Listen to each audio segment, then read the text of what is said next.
Hello students, स्वागत है आपका मार्गदर्शन के यूट्यूब फैमिली में। तो आज हम लोग सिख धर्म के अगले गुरु के बारे में यहाँ पढ़ेंगे।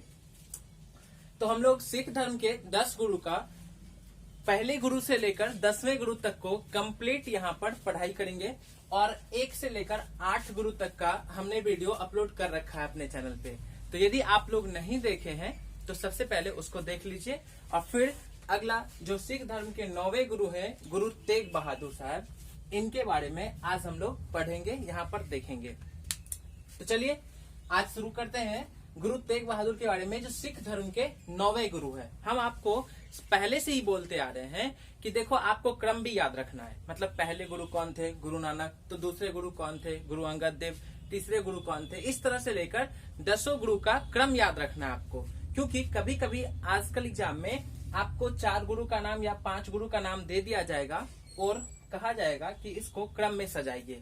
मतलब जो उनका क्रम है पहले दूसरे तीसरे का, इस तरह से क्रम में सजाने के लिए, इसलिए आपको इनका क्रम भी याद रखना है। चले तो चलते हैं गुरु तेग बहादुर के बारे में आज पढ़ते हम लोग, यहाँ देखते हैं। तो ये सबसे पहले सिख धर्म के 9वें गुरु थे। कैवें गुरु थे? 9वें गुरु थे। साथ साथ बोला करेंगे सिख धर्म के 9वें गुरु कौन? गुरु तेग बहादुर। कौन थे? गुरु तेग बहादुर साहब। सिख धर्म के कैवें गुरु? 9वें गुरु। चलिए अब इनका जन्म जो है वो हुआ था अमृतसर में 1621 ईस्वी में। जन्म कब हुआ था? 1621 ईस्वी में। कहाँ पे? अमृतसर में। ठीक है ना? वहां पे अमृतसर में आज क्या है? गोल्डन टेम्पल, जो स्वर्ण मंदिर कहते हैं, वो कहाँ पे है आज के समय में? तो अमृतसर में है। तो गुरु तेग बहादुर का जन्म 1621 ईस्वी में कहाँ पे हुआ था? अमृतसर में हुआ था। इनकी माता का नाम नाना की था। क्या नाम था? नाना की। इनकी माता का नाम नाना की। पिता का नाम हरगोविंद। पिता का नाम क्या था? हरगोविंद। पिता का नाम क्या? हरगोविंद। ये भी सिख धर्म के गुरु हुए हैं। पत्नी का नाम है माता गुजरी। पत्नी का क्या नाम है? माता गुजरी। तो गुरु तेग बहादुर के बारे में क्या देखे? इनका जन्म 1621 ईस्वी में। कहाँ पे? अमृतसर में। माता कौन? गुरु नानकी। और पिता कौन थे? गुरु हरगोविंद। और पत्नी की नाम पूछे तो माता गुजरी। और मृत्यु जो हुई थी इनकी वो 1675 ईस्वी में कहाँ पे हुआ था? दिल्ली में हुआ था। 1675 ईस्वी में कहाँ पे? दिल्ली में हुआ था। किनकी मृत्यु? गुरु तेग बहादुर की। अब ये तो इनके बारे में, इनसे बायोडाटा, इनका रिलेटेड जितनी भी बातें थी वो हम लोग देख लिए। अब हम इनसे संबंधित जो ऑब्जेक्टिव, महत्वपूर्ण ऑब्जेक्टिव है, जो इनसे संबंधित रिलेटेड क्वेश्चंस जहां से हम लोगों के एग्जाम में बनेगा एग्जैक्ट, उसको डिस्कस करते हैं। तो अपना पढ़ाने का तरीका यही है कि पहले हम लोग जितने भी गुरु थे सबके बारे में, उनका जन्म, मृत्यु, पति पत्नी और पिता माता का नाम देखने के बाद जो उनसे संबंधित रिलेटेड ऑब्जेक्टिव होता था, जो एग्जाम के व्यू से कंपलसरी है आपको याद रखना, तो उसको हम लोग डिस्कस करते हैं। तो चले पहला ऑब्जेक्टिव क्या है इनके सर, कि इन्हें बाकलादा बाबा कहा जाता है। आपसे क्वेश्चन पूछा जाएगा कि इनमें से कौन से सिख गुरु को बाकलादा बाबा कहा जाता है, या क्वेश्चन पूछेगा कि बाकलादा बाबा कौन से सिख गुरु कहलाते हैं, तो आप क्या कहेंगे? गुरु तेग बहादुर। इसलिए ध्यान रखना है, काफी इंपॉर्टेंट है बाकलादा बाबा। आपको याद होगा जब आप इससे पहले पढ़े थे तो वहां पे देखे थे क्या,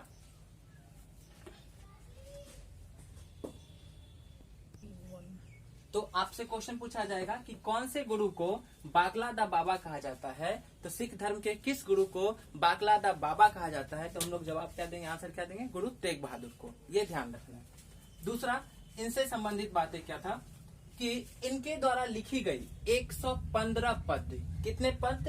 115 पद गुरु ग्रंथ साहब में लिखा है। मतलब जो गुरु ग्रंथ साहिब है, सिख धर्म का जो पुस्तक है, जिनको वो लोग गुरु मानते हैं, गुरु ग्रंथ साहब कहते हैं, उस गुरु ग्रंथ साहब में आपसे पूछा जाएगा कि गुरु तेग बहादुर के द्वारा लिखा गया कुल कितना पद गुरु ग्रंथ साहब में संकलित किया गया है या लिखा गया है। तो आप कितना जवाब देंगे? 115। हम आपको इस तरह से कहां से क्वेश्चन किस तरह का बन सकता है, पूछा जा सकता है, उसको भी एक बार बोलते चलते हैं, ताकि क्या हो आपको साथ में ही याद होते चले। और यहाँ पर आप भी बैठे जहाँ भी है वहां मेरे साथ साथ बोला कीजिए। तो बाकलादा बाबा किनको कहेंगे? गुरु तेग बहादुर को। दूसरी बात कि कितने पद गुरु ग्रंथ साहब में गुरु तेग बहादुर के द्वारा लिखा गया है? तो 115 पद। तीसरा पॉइंट, आपसे एक कथन देगा कि शीश कटा सकते हैं केस नहीं। कौन से गुरु के द्वारा बोला गया वाक्य है, सेंटेंस है या शब्द है या वाक्य, ये स्टेटमेंट किन का है? कौन से सिख धर्म के गुरु ने कहा था कि शीश कटा सकते हैं केस नहीं? तो आपको याद रखना है कौन से? गुरु तेग बहादुर। जब गुरु तेग बहादुर औरंगजेब के दरबार में थे, मतलब औरंगजेब के सामने गए थे भेंट करने, औरंगजेब के पास थे, तो औरंगजेब इस्लाम धर्म स्वीकार करने के लिए इसको बोले थे और ये नहीं किए थे। और दूसरी बात, तो फिर वो उसी समय कहते हैं कि हम शीश कटा सकते हैं लेकिन अपना केस नहीं कटा सकते हैं। तो आपसे क्वेश्चन पूछा जा सकता है कि ये स्टेटमेंट दे देगा आपको और कहेगा कौन से गुरु के द्वारा कहा गया है। तो आपको क्या रखना है? गुरु तेग बहादुर, गुरु तेग बहादुर। अगला ऑब्जेक्टिव इससे क्या हो सकता है कि इस्लाम न स्वीकार करने के कारण औरंगजेब ने इसे वर्तमान शीशगंज गुरुद्वारा, कहाँ ध्यान रखना है आपको, वर्तमान शीशगंज गुरुद्वारा के निकट क्या किया था? मरवा दिया था। तो जो औरंगजेब थे, आपको मालूम होगा मुगल सम्राट औरंगजेब हैं, उन्होंने क्या किया था कि गुरु तेग बहादुर को इस्लाम स्वीकार करने के लिए कहा और गुरु तेग बहादुर इस्लाम स्वीकार नहीं करते हैं। इसी वजह से वर्तमान शीशगंज गुरुद्वारा के पास क्या करता है, गुरु तेग बहादुर को औरंगजेब मरवा देते हैं। तो वहीं पे ये कहते भी हैं कि हम शीश कटा सकते हैं लेकिन केस नहीं। तो गुरु तेग बहादुर से संबंधित जितनी भी बातें थी, जो भी महत्वपूर्ण ऑब्जेक्टिव था, बन सकता था, पूछा जा सकता था, वो सारा हम आपके सामने यहाँ पर डिस्कस कर दिए हैं। तो आप इसको नोट पॉइंट कर लेंगे, इसे नोट कर लेंगे। आप जब भी बैठे तो नोटबुक पेन लेकर बैठिए और इसको नोट कर लिया कीजिए। ये नहीं स्क्रीनशॉट लेके रख लेते हैं, उससे कुछ नहीं होने वाला, वो आपके फोन में ही रह जाएगा। इसलिए आप इसको लिख लिया कीजिए और एक बार मेरे साथ बोलेंगे। सिख धर्म के 9वें गुरु, गुरु तेग बहादुर। जन्म कब? 1621 ईस्वी में। कहाँ पर? अमृतसर में। माता कौन थी? नाना की। पिता कौन? गुरु हरगोविंद। पत्नी कौन? माता गुजरी। मृत्यु 1675 में, दिल्ली। शीशगंज गुरुद्वारा कहाँ पर है? तो दिल्ली में। आपसे ये भी क्वेश्चन पूछा जा सकता है। तो शीशगंज गुरुद्वारा कहाँ पे है? दिल्ली में। किस गुरु को बागलादा बाबा कहा जाता है? तो गुरु तेग बहादुर को। कितनी पद गुरु ग्रंथ साहब में संकलित की गई है? तो 115 पद। शीश कटा सकते हैं केस नहीं, किनके द्वारा कहा गया? तो गुरु तेग बहादुर। इस्लाम न स्वीकार करने के कारण औरंगजेब ने सिख धर्म के किस गुरु को शीशगंज गुरुद्वारा के निकट मरवा दिया था? तो गुरु तेग बहादुर। तो कंप्लीट गुरु तेग बहादुर के बारे में। चलिए, जो सिख धर्म के 10वें गुरु हैं और अंतिम गुरु हैं गुरु गोविंद सिंह, उनके बारे में, गुरु गोविंद साहब के बारे में हम लोग अब पढ़ते हैं। तो चलिए देखते हैं 10वें गुरु श्री गुरु गोविंद सिंह के बारे में। अब स्टार्ट। चलिए, तो अब हम लोग सिख धर्म के 10वें गुरु गोविंद सिंह के बारे में यहाँ पर पढ़ाई करेंगे, देखेंगे।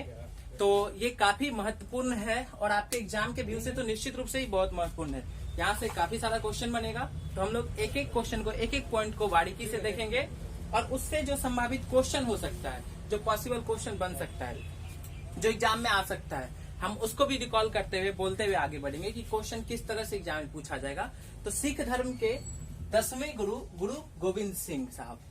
सिख धर्म के 10वें गुरु कौन थे? गुरु गोविंद सिंह। चलिए देखते हैं अब इनके बारे में। तो सबसे पहले इनका जन्म देखते हैं कि इनका जन्म 1666 ईस्वी में कब हुआ था? 1666 ईस्वी में। कहाँ पे? तो पटना सिटी में। कहाँ पर हुआ था? पटना सिटी में। जो पटना अपना बिहार की राजधानी पटना है, वहीं पे पटना सिटी में गुरु गोविंद सिंह का जन्म 1666 ईस्वी में हुआ था। अगला, इनके जो पिता है वो गुरु तेग बहादुर थे। कौन थे? जो सिख धर्म के 9वें गुरु हैं गुरु तेग बहादुर साहब, वही कौन थे? गुरु गोविंद सिंह के पिता थे। तो गुरु गोविंद सिंह के पिता कौन? गुरु तेग बहादुर। माता कौन है? तो माता गुजरी। और पत्नी, इनकी 3 पत्नी, एक तो माता साहिब कौर, पहला कौन? माता साहिब कौर। एक पत्नी का नाम माता सुंदरी और एक पत्नी का नाम माता जीतो है। इनकी मृत्यु नादेर, कहाँ पर हुई थी? नादेर में। जो गुरु गोविंद सिंह है, इनकी मृत्यु नादेर में 1708 ईस्वी में हुई। कब हुई? 1708 ईस्वी में। तो एक बार आप मेरे साथ बोलेंगे सारी बातें। सिख धर्म के 10वें गुरु, गुरु गोविंद सिंह, जन्म 1666 ईस्वी में हुआ।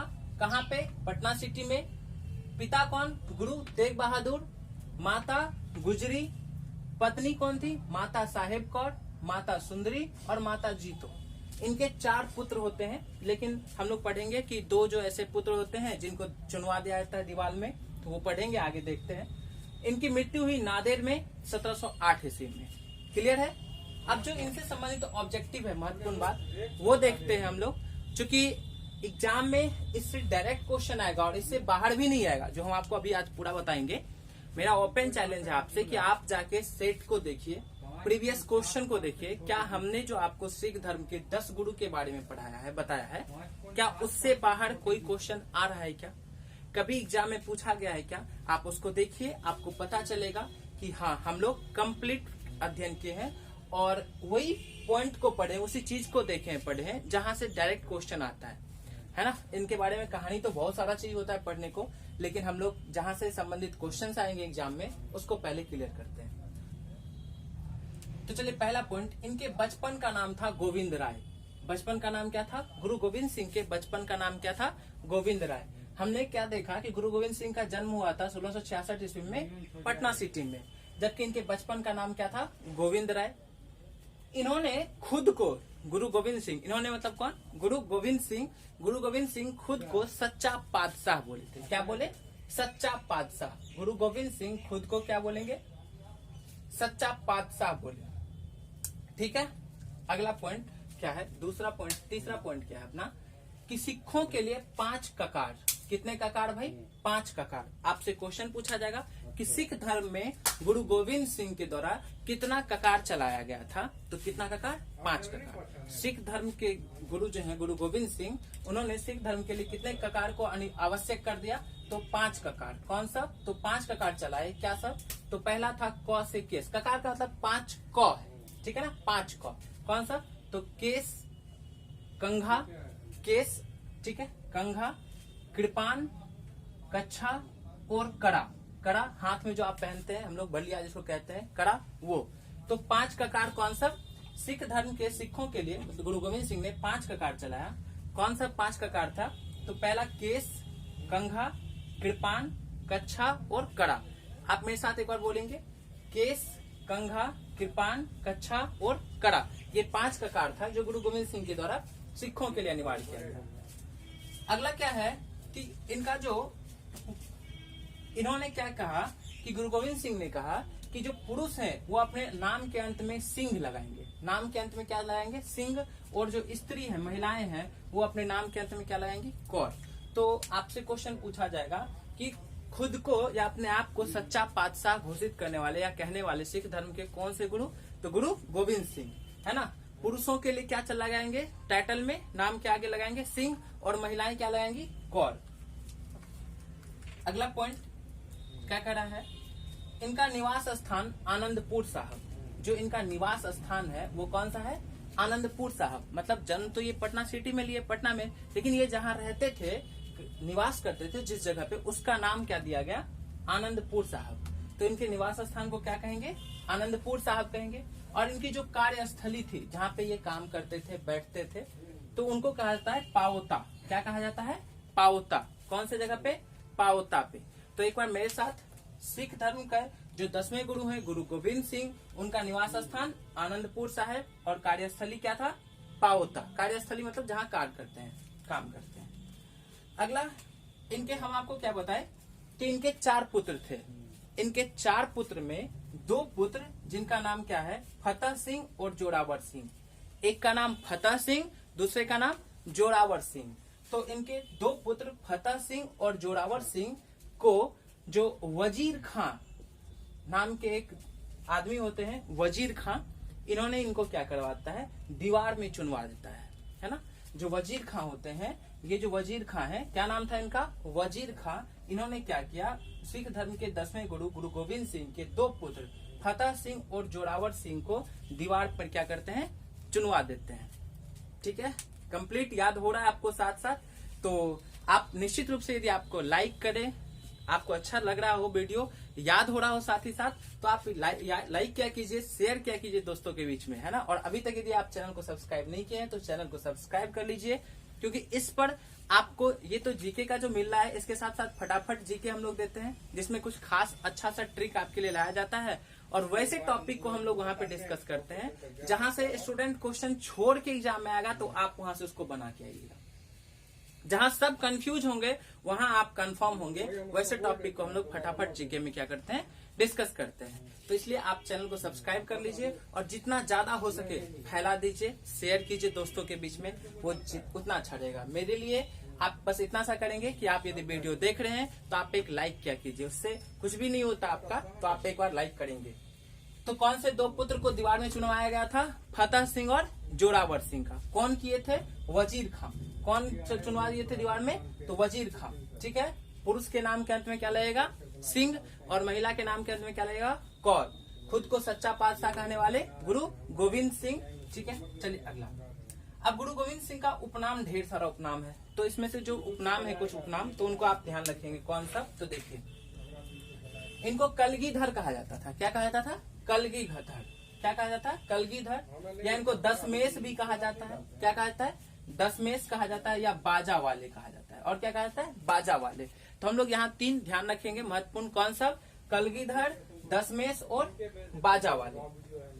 उपनाम हो गया। अगला 1699 में कब हुई? 1699 ईस्वी में बैसाखी के दिन आपसे पूछा जाएगा, तो आपको याद रखना है कौन सा? बैसाखी के दिन गुरु गोविंद सिंह ने खालसा पंथ की स्थापना की। किसकी स्थापना की? गुरु गोविंद सिंह ने खालसा पंथ की स्थापना की। तो आपसे क्वेश्चन पूछा जाएगा कि सिख धर्म में खालसा पंथ की स्थापना किसने किया? तो कौन सा? गुरु गोविंद सिंह। कौन किए? गुरु गोविंद सिंह किए। गुरु गोविंद सिंह का निवास स्थान कहाँ पे? आनंदपुर साहिब। और कार्यस्थली कहाँ पे? पाओता।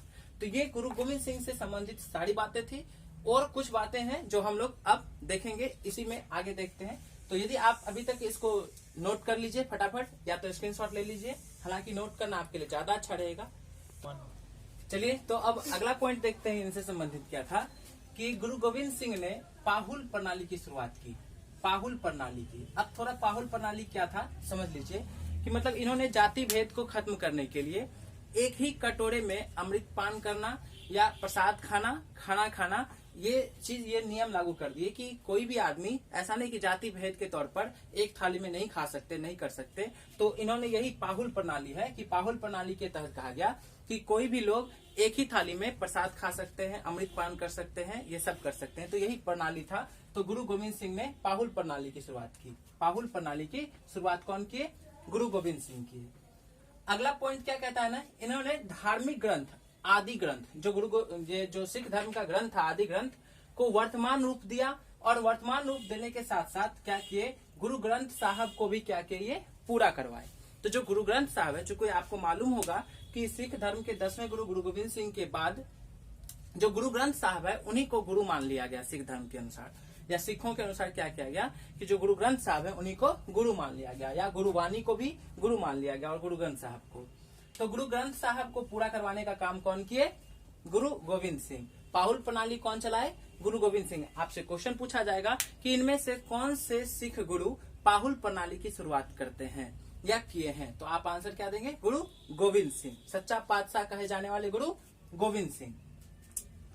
अगला पॉइंट क्या है अपना, इनकी कुछ रचनाएं थी, तो उन रचनाओं का नाम आप देख लेंगे। थोड़ा सा जो इम्पोर्टेंट है, महत्वपूर्ण है, उनको हम सामने लिख दिए आपके, ताकि आपके ध्यान आना चाहिए। दसम ग्रंथ। कौन सा ग्रंथ? दसम। ये 10वें गुरु, दसम ग्रंथ आप याद रखेंगे इस तरह से। 10वें गुरु थे कौन? गुरु गोविंद सिंह। और कौन सा ग्रंथ? दसम ग्रंथ। कौन लिखेंगे? तो गुरु गोविंद सिंह, इन्हीं की रचना है। अगला चंडी चरित्र। क्या? चंडी चरित्र। कौन लिखेंगे? गुरु गोविंद सिंह। विचित्र नाटक और जफरनामा, है ना, ये सब जो है किनकी रचनाएं हैं? तो गुरु गोविंद सिंह की रचनाएं हैं। कौन सब ध्यान रखना है? दसम ग्रंथ, चंडी चरित्र, विचित्र नाटक और जफरनामा, ये याद रखना है, आपको ध्यान रखना है। क्वेश्चन पूछ सकता है, इसमें से चारों दे देगा ऑप्शन में, 1 2 3 4, और अगला जो देगा ऑप्शन उसमें दे देगा इनमें से सभी, और कह देगा कि गुरु गोविंद सिंह की रचनाएं इनमें से कौन सा है। गुरु गोविंद सिंह की रचनाएं इनमें से कौन सा है? पहला ऑप्शन दे देगा दसम ग्रंथ, दूसरा चंडी चरित्र, तीसरा विचित्र नाटक, चौथा जफरनामा, और 5वां दे देगा इनमें से सभी। तो आपको ध्यान रखना है। जफरनामा पत्र गुरु गोविंद सिंह ने औरंगजेब को लिखा था। ये भी आपको ध्यान रखना है कि गुरु गोविंद सिंह ने जफरनामा पत्र किस मुगल शासक को लिखा था? तो क्या कहेंगे हम लोग? औरंगजेब को लिखे थे। किसको लिखे थे? औरंगजेब को। जफरनामा जो है ग्रंथ, ये जफरनामा पत्र है, ये किसके? गुरु गोविंद सिंह ने किसको? औरंगजेब को। जफरनामा जो है, ये जफरनामा है, आप ध्यान रखेंगे, 9 लिखा हुआ है ये जफरनामा। तो जफरनामा पत्र जो है गुरु गोविंद सिंह ने किसको लिखे थे? औरंगजेब को लिखा था। ठीक है, क्लियर।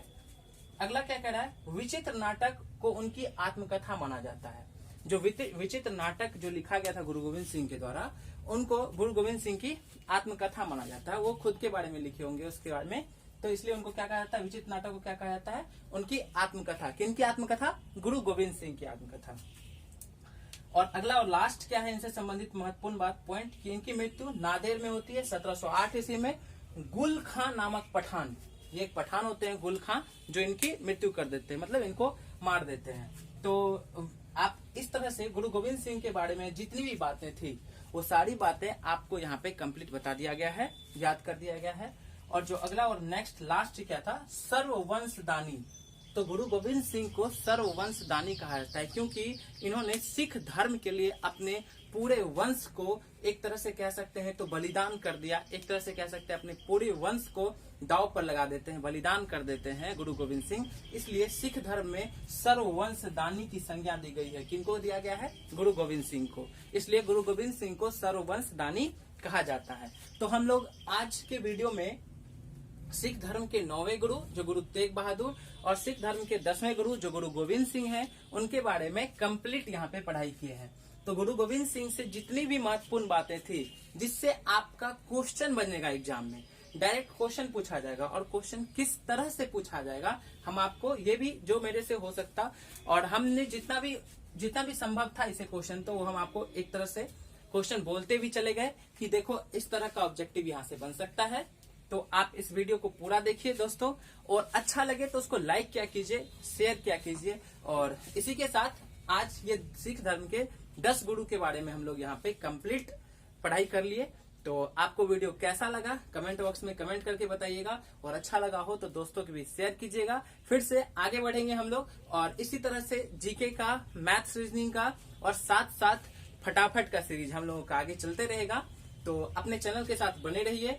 अपना टेलीग्राम चैनल भी है मार्गदर्शन बाय गुरु रविकांत, यदि आप उसको ज्वाइन नहीं किए हैं तो आप उसको भी ज्वाइन कर सकते हैं। वहाँ पढ़ाई से संबंधित रिलेटेड, आपके एग्जाम से रिलेटेड सारी चीजें आपको अवेलेबल कराई जाएगी। तो आज के लिए इतना ही, मिलते हैं अगले वीडियो में, तब तक के लिए tata bye bye, take care.